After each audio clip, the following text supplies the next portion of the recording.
بعضې داسې زناور چې په هغې باندې قرباني نه کیږي هغه زناور چې کم د خپې ماته وي دومره ماتې چې مذبحخانې پورې نشي تللی چې کم ځای کې علالۍ هغه ځای پورې نشي تللی نو په ده باندې قرباني نه کیږي بل داسې زناور چې د هغه لکۍ د درېمې حصې نه زیاته کټ شوي وي چې د درېمې حصې نه زیاته کټ وي نو په دم قرباني نه کیږي یا غوږې د درېمې حصې نه زیات کټي یا ښکرې د درېمې حصې نه زیات کټي یا د هغې نظر درېمې حصې پورې کار نه کوي علماو د دې طریقې لیکلې ده چې نظر به یې څنګه معلومې وي د زناور دا یو سترګه وتړه او ده ته ګیا ونیسه لرې ورته ونیسه او ښې اوږې که نو رو رو ورته رانږدې کوه چې کم ځای کې هغه ورپسې راغو نو پوه شه دومره حده پورې نظر کار کوي نو د هغې نه بیا د دې اندازه کیږي بعضې داسې زناور وي چې د هغې دا پوزه د درېمې حصې نه زیاته کټ شوي نو په ده باندې هم قرباني نه کیږي ښه چې جبه یې کټ شوي وي او هغه خوراک خپل نشي کولی نو په دې زناور باندې بیا قرباني نه کیږي یا دومره کمزوری وي چې هغه د اډوکو ګودام وي تش اډوکې وي نو په دې باندې بیا قرباني نه ده کول پکار او یا هغه زناور چې په هغه باندې دا فاحش عیب وي پې خارخ پې لګېدلی وي او یا دا شانتې ټوخېږي یا نور څه مسلې وي نو که دا زناور سړی خوښوي نو په ده باندې بیا خیر دی قرباني کېږي دې کې څه قباحت نشته هغه زناور چې دا کم دا پته نه لګي چې دا ګډ دی او که ګډه ده خنثی مشکل دی نو د دې کې شک پیدا شو نو د شک په بنا باندې په د باندې قرباني نه کیږي بل داسې زناور چې هغه د اغستو نه پس ته په هغې کې عیب روځي نو دی بیا دوباره بل دی واخلي واغستو پیله ورته پته نه وه بعضې وخت کې اکثر خلک داسې کوي که زناور لیونی وي په هغه بیا هم قرباني کیږي خو پیله نه بعضې داسې زناورې په منډو کې د عیب پته نه لګي خو چې دلته یې راولي سړي ته بیا ظاهره شي بعضې پکې داسې هم وي چې لکۍ د هغې ډېره کټي لکۍ ورپسې تړلي لګولي ورپسې نو چې دلته سړی راغه هغه پکې دا واضح عیب وکته نو خیر دی دی بیا بل زناور ځان له واخلي په ده باندې د دې بدلولو څه جرم نشته دی د اختر د مونځ نه بعد قرباني کول دا افضله ده چې کم خلک په کلي کې پاتې کېږي هلته د اختر مونځ نه وي نو هغه د سحر د نور راختو نه پس ته قرباني وکړي او که زمونږ د ښاري وي نو په دې کې خو د اختر مونځ وي نو بهتره دا ده چې ابتدا کې څنګه د اختر مونځ وکړي فورا دې قرباني وکړي 3 ورځو پورې قرباني کول جایز دي پیلنۍ ورځ د اختر 2م ورځ او 3م ورځ دا 3 ورځې د ماښام مونځ نه مخکې پورې قرباني کولی شي د ورځې افضله ده ماسخوتن ټایم کې قرباني کولی شي په دې کې څه خبره نشته خبل دا ده چې په شریکانو کې یو وله اجازت نه وي ورکړی او دا نور قرباني وکړي لکه 9 کسان شریک دي او یو وله اجازت نه دی ورکړی نو د دې ټولو قرباني خرابه کړه نو هغه نه به بیا ته اول اجازت علی چې هغه تعالی اجازت درکړي نو بیا به ته قرباني کې زناور د ذبح کولو نه مخکې ویشتل دا نامناسبه ده ویشتل نه دی پکار خو که بیا داسې سرګردانه شو نو داسې اوله چې مړ نشي او که چېرته ودې ویشتو مړ شو نو بس مردار شو بیا به په ټولو باندې بله قرباني راځي زناور کله ذبح کې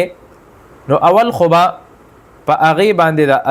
یو هغه سړی ذبح کولی شي چې د ذبح علم ورسره وي که هغه ښځه وي او که سړی وي ښځه هم خپله قرباني کولی شي زمونږ خلکو کې دا مشهوره ده وي چې کومه ښځه قرباني وکړي هغه مرداره ده وي د ښځې ذبیحه نشي خوړی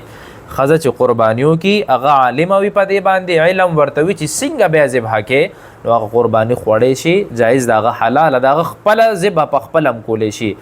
یو د قربانۍ علم دویم د الله نوم به پې اخلي که غیر الله نوم دې پې واغسته هغه هم قرباني لاړه د الله نوم به پې هلې دریم حلقوم و ودجان ورته وایي دا حلق به کټ کې او 2 رګونه دي